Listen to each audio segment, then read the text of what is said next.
Welcome दोस्तों, मेरे YouTube channel पे आपका एक बार फिर से स्वागत है।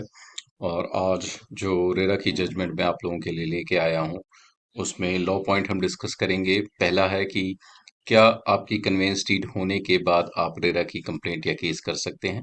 और दूसरा क्वेश्चन रहेगा लिमिटेशन का, कि जो कंप्लेंट है आप कितनी देर तक इसको फाइल कर सकते हैं।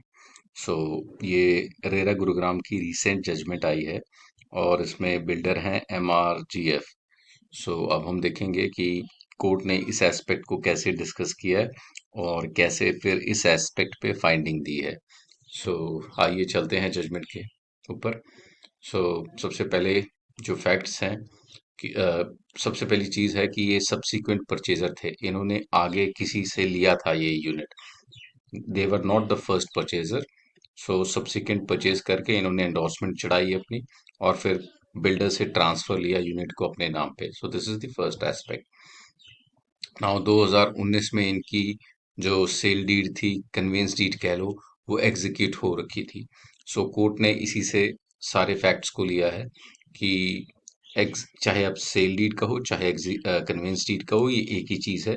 और दूसरी बात, जो बिल्डर ने अपना पक्ष रखा कि एक बार कन्वेंस डीड हो जाती है तो सब कुछ खत्म हो जाता है, कोई रिलेशनशिप नहीं रहता बायर और परचे सेलर का। मगर कोर्ट ने इसको सही नहीं माना। कोर्ट ने अपने उसमें भी जजमेंट्स में भी कोर्ट किया है कि सिंस जो रियल एस्टेट की ट्रांजैक्शन होती है उसमें बाद की भी कई कमिटमेंट्स होती हैं। जैसे कि रेरा कहता है 5 साल की आपको वो बेनिफिट है कि अगर कोई भी डिफेक्ट आपको आता है then the builder is liable. So ऐसा नहीं कहना ठीक होगा कि एक बार एग्जीक्यूशन हो गई कन्वेंस डीड की तो सब कुछ खत्म ना हो। कोर्ट ने फिर जजमेंट कोर्ट की अरिफुर रहमान की, और उसमें भी यही चीज कहा कि वंस डेवलपर ने कन्वेंस डीड कर दिया, स्टिल जो सर्विसेज हैं, जो उनका बिल्डिंग मटेरियल है, उसके लिए वो लायबल रहेगा। सो ये कहना सरासर गलत है कि आपकी कन्वेंस डीड के बाद आपका कोई राइट नहीं है, जो अक्सर बिल्डर कहते हैं। उसके बाद इनकी अपनी एक प्रीवियस जजमेंट थी वरुण गुप्ता वर्सेस MRMGF में, जिन्होंने इसी एस्पेक्ट पे एक फाइंडिंग दी थी कि जो रिलेशनशिप है वो टर्मिनेट नहीं होता। अगर कहीं पे डिफेक्ट है या कहीं पे क्यूरेबल चीजें हैं करने वाली बिल्डर के प्रति, सो वो वहां पे अथॉरिटी का राइट रहेगा।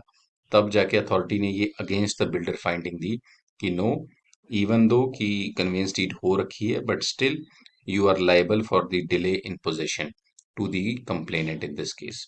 उसके बाद लिमिटेशन। देखो जी, जो रीजनेबल पीरियड है वैसे एक्ट डिफाइन कहीं नहीं करता है कि जैसे कंज्यूमर में 2 साल की लिमिटेशन है, वैसे ही रेरा एक्ट में लिमिटेशन कहीं भी डिफाइन नहीं है। बट कोर्ट एक रीजनेबल पीरियड देता है, और रीजनेबल पीरियड जैसे कि हम लिमिटेशन एक्ट में जाएं या CPC को फॉलो करें या उसमें जो रिकवरी के जैसे केसेस का पीरियड देखा जाता है। सो एक नॉर्मल पीरियड लिया गया 3 साल का, रीजनेबल पीरियड को कंसिडर करती है। और उसमें भी जब आप देखेंगे तो जो कोरोना काल आया, जो 2 साल की सबको बेनिफिट मिला है लिमिटेशन का, ये वो भी कंसिडर हुआ, क्योंकि कोर्ट ने एक सू मोटो पिटीशन थी सुप्रीम कोर्ट में, उन्होंने ये जो 15 मार्च 2020 से 28 फरवरी 2022 तक का पीरियड कंडोन कर दिया है।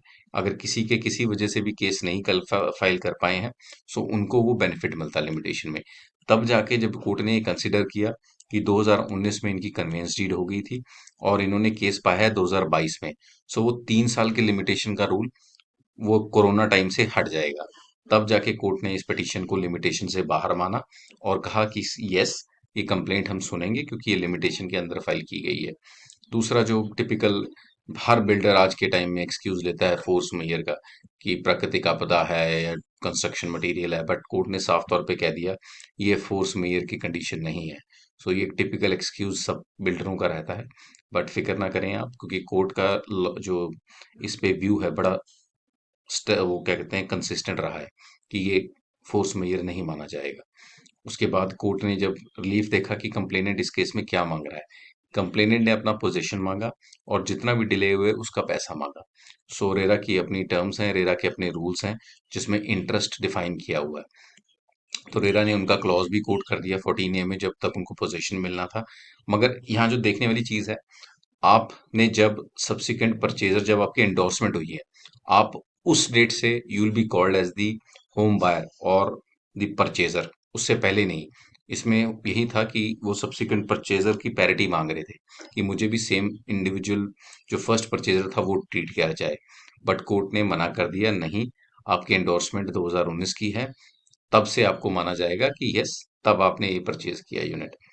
उसके बाद रेरा का रूल 15 जी पूरा प्रिस्क्राइब करता है एसबीआई प्लस एमसीआर, जितना भी एसबीआई आज के डेट में लोन का रेट देती है उतना इंटरेस्ट इसमें आपको मिलेगा। सो वो चीज़ सेटल्ड है ऑलरेडी।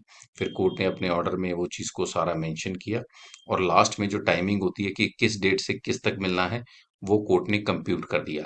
आप देखेंगे 2019 में ये ट्रांसफर हुआ है, एंडोर्समेंट हुई है, और जो इनका कन्वेंस डीड है 2019 की है। सो कोर्ट ने एंडोर्समेंट की डेट से लेके इनको आदेश दिए कि आप सबसे पहले ऑक्यूपेशन सर्टिफिकेट लीजिए, जो मैंडेटरी है, बाइंडिंग है, लीगल।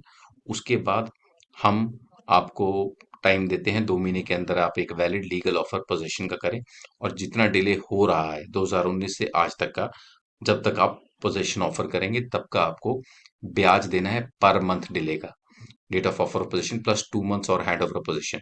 कोर्ट ने एक स्टिपुलेशन भी दी कि आप 2 महीने के अंदर इनको पोजीशन ऑफर कर दें, और आप तब तक हर महीने 11.10 रेट ऑफ इंटरेस्ट के साथ आप भुगतान करेंगे पैसों का कंप्लेनेंट को। सो ये थी इस केस की फाइंडिंग।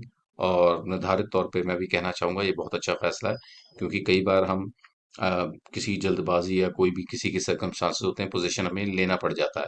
अब फिर हमारा डिले इतना बढ़ चुका होता है, वो अच्छा खासा पैसा होता है 5-10 लाख के करीब, तब हमें कई बार लगता है कि हम केस करें या ना करें। सो ये उन लोगों के लिए काफ़ी अच्छा फैसला है जिनका किन्हीं कारणों से वो अपनी राइट को नहीं अवेल कर पाए थे, तो वो पोजीशन या कन्वेंस डीड होने के बाद कर सकते हैं एक बार फिर।